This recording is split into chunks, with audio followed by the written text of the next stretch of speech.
মন্টি, এই যে দেখো তোমার জন্য একটা ট্রেন এনেছি। মন্টি, ট্রেন এখন চলবে। এ থেমে কেন গেল? এটার তোর সামনের এক পাট রাস্তা নেই। আমি তোমার জন্য অনেক কষ্ট করে একটা গিফট এনেছিলাম, তবুও এটা নষ্ট হয়ে গেল।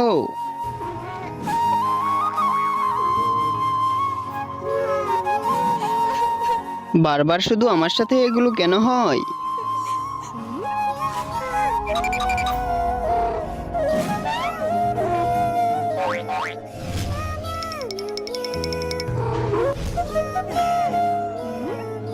তার আগে তুমি দুধ খেতে ভালোবাসো নাকি মদ খেতে ভালোবাসো? যদি দুধ খেতে ভালোবেসে থাকো তাহলে ভিডিওতে লাইক করে চ্যানেলটিকে সাবস্ক্রাইব করে দিও।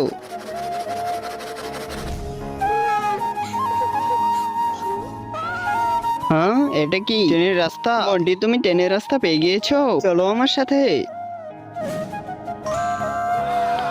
আর আমাদের ট্রেন তো আবার চলতে শুরু করে দিয়েছে।